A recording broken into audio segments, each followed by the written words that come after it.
Order! Order! You are an incorrigible delinquent at times. Behave yourself, man!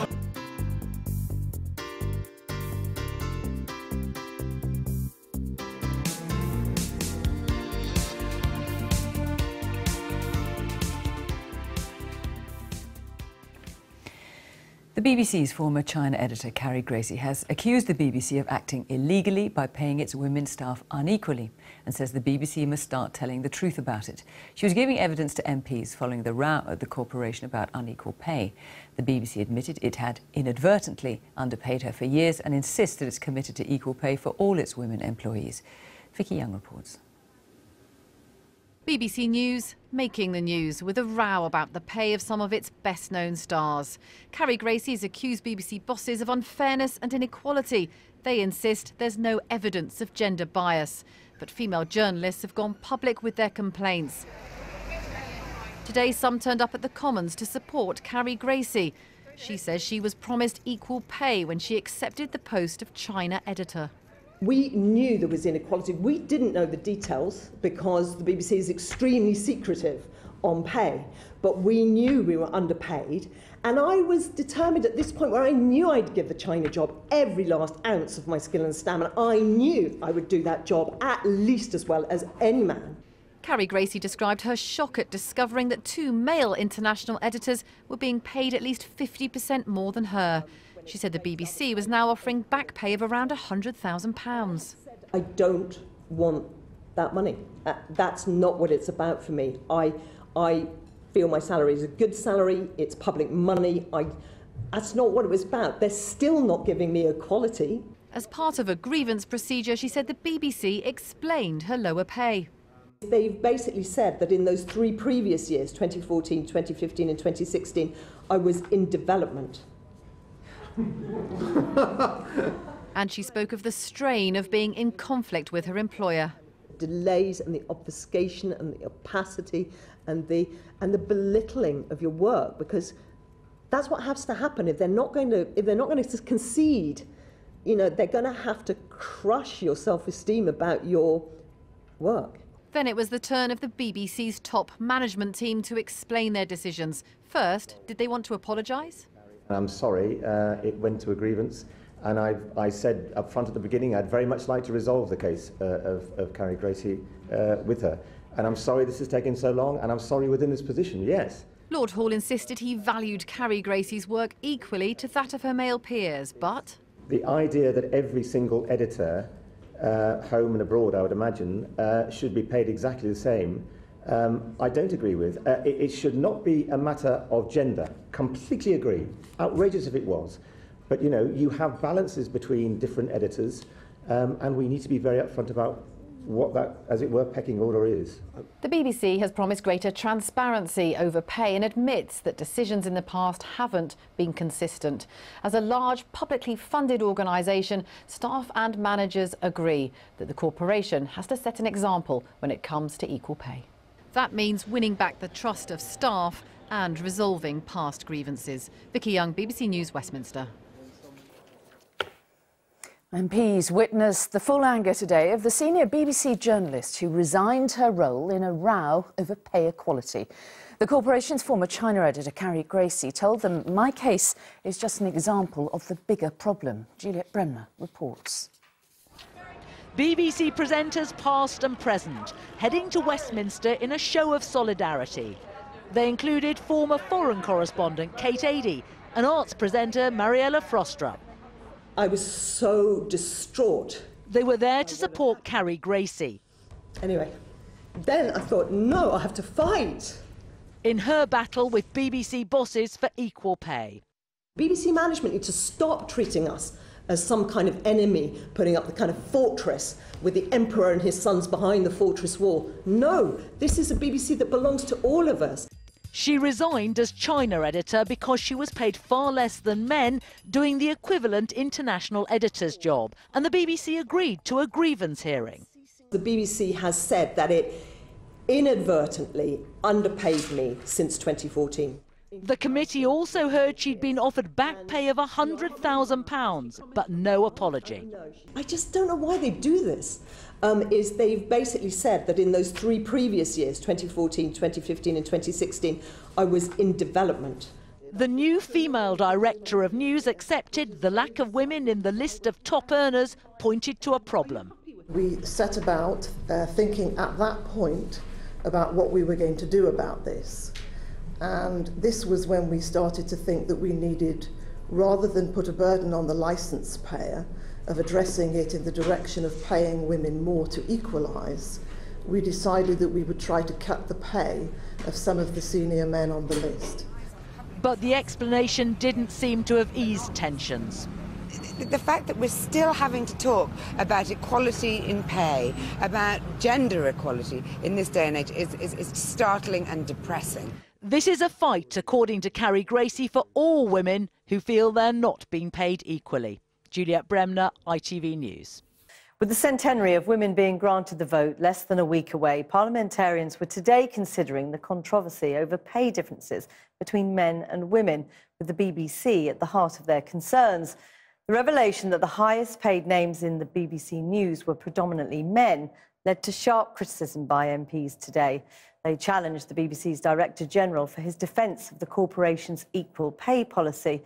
And they heard from Carrie Gracie, who resigned as the BBC's China editor in protest over the higher pay of her male counterparts.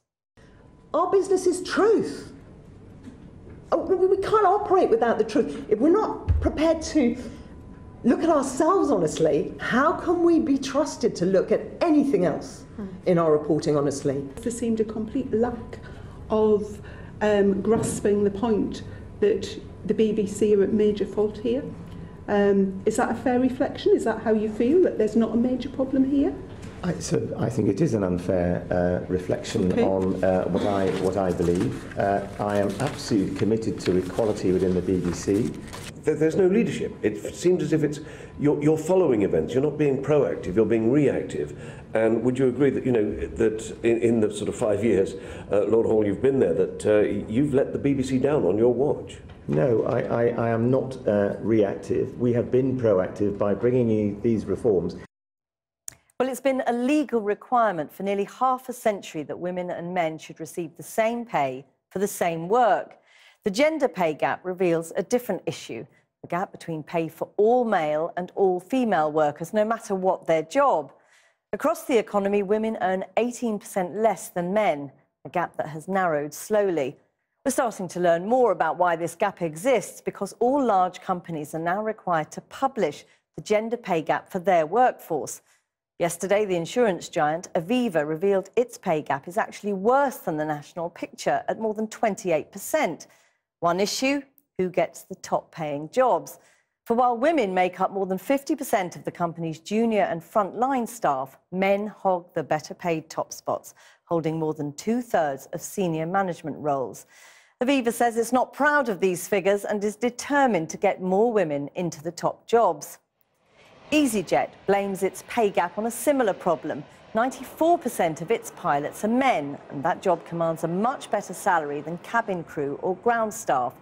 The company wants a fifth of its trainee pilots to be women by 2020, but it says that will take a big cultural shift. Earlier, I spoke to economist Kate Andrews of the Institute of Economic Affairs and Catherine Mayer of the Women's Equality Party. One of the reasons this whole issue of gender pay and a gap, and whether that gap exists or not, is obviously because of what's happening at the BBC. There's been some extraordinary evidence given to the Select Committee today. You're not particularly sympathetic to the women at the BBC? Well, I'm not at the moment, because what we've seen over the past few weeks, I think, is trial by media. People coming out without any kind of substantial evidence and claiming that the BBC had an illegal pay structure, was systematically discriminating against women. And then, of course, we see this independent audit release yesterday, and the evidence is not there. But, of course, the women would say the audit isn't independent. All the data and the descriptors were provided by the BBC, and they point to the very large gaps, which they say are real. It's an important point. So I think there are a few things on that. First is the BBC, had they not held this audit, would be in huge trouble for trying to cover up a pay gap. Now they have held this audit and people are rejecting the evidence, so they can't win either way. So if you don't believe that a gender pay gap exists at the BBC that is systemic, do you believe it exists elsewhere? Well, it looks like there is a gender pay gap at the BBC of about 6.8%. The crucial point is that this isn't an issue of unequal pay, that women are receiving equal pay for equal work. That is what the audit found. There is still this pay gap, but like the pay gap in the broader sense, it's likely due to other factors like career breaks, motherhood, and different kinds of jobs. Catherine Mayer, it's due to other factors. It's not to do with gender bias. It's to do with gender. What we're seeing is that it is also sometimes to do with gender bias. But yes, it's structural, it's systemic. Talk to me about women making a choice in a situation where that choice is a fair choice. Talk to me about it in a place where you have universal childcare, where you have fully shared parental leave, where it is actually possible for women to work in the same ways as men, and in a media and in an environment that appreciates them in the same way. And I'm afraid I completely disagree with Kate on the point about both evidence and about the ways in which the BBC is approaching this. What it has done is it has launched a series of reviews and audits, none of them with proper transparency, all of them separating out different groups of people and thereby actually minimising the pay gap, but also obfuscating what we can actually see of it. It has shone a light on this issue across the economy. You know, there's been a legal requirement for nearly half a century, equal pay for equal work, and yet women still earn 18% less than men. How can that be justified? Well, they don't. That number takes full-time work and part-time work into account, so you're actually measuring hours worked there. The proper statistic to use is 9.1% for full-time work and negative 5.1% for part-time work. Women, on average, earn more in part-time work. But even if you take the 9%, is that acceptable to you? Well, it depends on why. So if you're comparing jobs like for like and men and women are doing the same roles, it would not be acceptable to have a gender pay gap. But when you look at the number of years that women are more likely to take off work, if you look at the jobs that they choose to pursue, then it really seems that the gender pay gap is not a gender pay gap at all. Really quickly, if I may, though, one area where I think we agree is that there are unfair pressures often put on women to take certain roles and to have a certain traditional role in society, to take more time out to care for children. And that is what I wish we were talking about more, because that's actually how the pay gap will be solved. We do agree, but you used the word choice, which is what I was reacting to. But there are several things to unpick there, if I may. I mean, there are... Kate is right, there are different ways of measuring the pay gap, but where I would again say what it is showing us is gender inequality, because the reason, for example, you sometimes even have a positive pay gap in favour of women in certain kinds of part-time roles, but that's showing that women get shoved into those lower paying Or it may be by choice. Jobs. Well, choice. Talk to me about choice when there is a choice. Well, some women are certainly making that choice. We can't take that away from women. There are some women who are privileged enough to be able to make choices, but a lot of women do not have that choice. To look more broadly, because there are many women across the country who may be in positions who may not be able to speak out quite as widely and openly as women in the BBC. You look at Aviva, which, like many companies, is now being forced to expose its gender pay gap, if you like. Women make up more than 50% of the company's junior and frontline staff, but senior staff, men are 70%. Mm-hmm. Yeah, well, I think that very much comes down to career breaks and often to the fact that men and women aren't pursuing the same trajectories at work. And we have to talk as a society about whether or not more men should be taking up shared parental leave, which they're now able to do, whether or not we should be encouraging more women to stay in the workplace. I mean, that is the harder conversation to have, right? But the conversation we keep having is that employers are somehow sexist, that the BBC as an institution is sexist, and there just isn't any evidence for this. Well, I think you'll find that there is evidence for that as well. But when you say about parental leave and childcare, the problem is that what there is available is absolutely scandalously low. You know, men cannot afford often, because of the gender pay gap, ironically, to take parental leave. And childcare in this country is among the most expensive in the OECD. I know, it's outrageous, and we absolutely have to tackle that. So we need to fix that. Is the fact that companies are having to be more transparent, is it a good thing? Is it a useful exercise? It's enormously useful, but they're not being transparent enough. That's why we need proper, independent scrutiny for this. The new pay gap reporting statistics are producing really faulty and misleading numbers, and in that sense I think it's horrific, and I think we're painting women out to be victims in their own stories when they're actually the heroes. Thank you both very much for joining us, Catherine Mayer and Kate Andrews. Thank you. Thank you. BBC management took something of a pummelling today at a hearing of a committee of MPs. Pay is the issue, but when Carrie Gracie spoke to the MPs about her experience, remember she had resigned as China editor as a protest at the lack of pay equality with male counterparts. The issue was not just the money, but the conduct of the BBC as an employer. Our business editor, Helen Thomas, watched the proceedings, as did a lot of other people in this building. The BBC resisted publishing the salaries of its top-paid staff. Today, the corporation's management, pay and culture was picked over in the most public of settings. I have said I don't want any more money. I'm not a fiscal liability to the BBC. They're trying to throw money at me to resolve the problem. This will not resolve my problem. My problem will be resolved by an acknowledgement that my work was of equal value to the men who I served alongside as an international editor. We have a toxic work atmosphere. It is going to get worse. We have women leaving. The credibility of management is diminished and damaged. You know, they're stumbling towards a kind of Greek tragedy where they make happen their own worst fears. We're not in the business of producing toothpaste or tyres at the BBC. Our business is truth. We can't operate without the truth. If we're not prepared to look at ourselves honestly, how can we be trusted to look at anything else? I need to be there alongside the other great BBC women, also belittled, their work also marginalised, helping the BBC to sort it out. And the BBC management need to stop treating us as some kind of enemy, putting up the kind of fortress with the emperor and his sons behind the fortress wall. No, this is a BBC that belongs to all of us. BBC bosses stressed their commitment to equality and their plans for an improved approach. The equality, and equality particularly with women, has been something that I've felt very, very strongly about and wanted to fix. So how is it possible, when there's only 5 international editors, for one of them to be inadvertently underpaid for years? Well, the answer is that's wrong.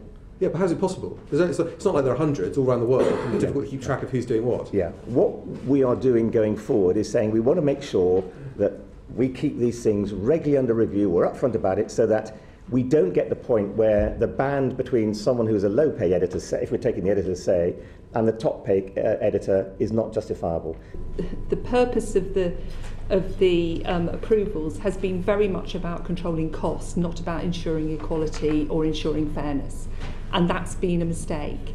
Was there anybody then responsible for looking at the equity across people's pay?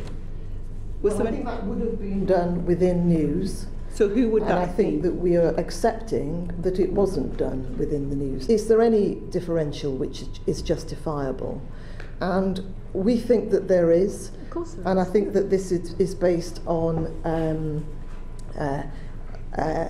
obviously not based on gender at all, but it's based on the status of the job, how often it's on the air, how interested the audience are. Straight ahead, please.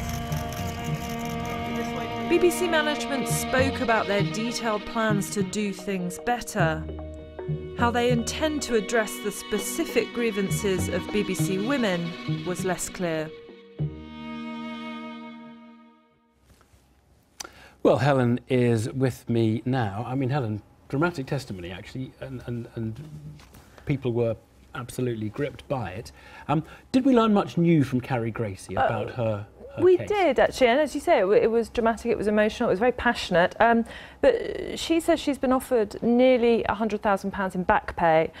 She said she had been told she'd been inadvertently underpaid, but she was told that she had a lower salary for her first 3 years as China editor because she was, quote unquote, in development. And you could see that as a very experienced China specialist, that grated really. But overall, she seemed to be sort of throwing this sort of beyond her specific case. So she talked about a breakdown in trust in BBC management, and she was sort of hinting at a collective blindness or sort of incompetence in the management of this issue, and overall how the BBC treats some of its staff. And she was saying she wants to stand up, she wants to fight for some more junior women who perhaps can't. So we heard a lot, the BBC had obviously preempted a lot of this, coming out with their own report and doing interviews yesterday. It wasn't a coincidence, I don't expect. Did we learn much new from the BBC's answer to their questions? I think the main message was, yes, there may have been mistakes in individual cases, but there was no systemic gender discrimination, and that the BBC's processes and framework around pay are being and will be totally overhauled, and we heard a lot of detail about that yesterday. We did get clarity on one thing, which is that in management's eyes, the jobs of China editor and North America editor are not directly equivalent. So they shouldn't necessarily be paid exactly the same, but as you heard, in some cases the disparity in some of these jobs just had got too large. An interesting question is, how many employers, what sectors have so many people whose pay is set by what you might call individual negotiation and discretion on the part of managers, as opposed to just people on a scale where the pay is kind of fits a structure? I mean, I think this industry probably is slightly unusual, but I think a lot of companies will be looking at this and how it's being handled. I mean, certainly other media companies, but sectors where there's discretion over how bonuses are allocated, where there's flexibility about how you retain people, so pay hikes and sort of invented job titles to justify them. I mean, banks in the city is one area that leapt to my mind. But I think there are lessons for companies everywhere. I mean, one is that your gender pay gap, that percentage figure, actually tells you very, very little about this other issue, which is equal pay. People in the same jobs. Exactly. And a lawyer said to me this week, we are moving towards a world with more pay transparency. And I think a lot of companies will be thinking, how confident am I that my processes, that my handle on relative pay would stand up to a bit more scrutiny? Thanks, Helen.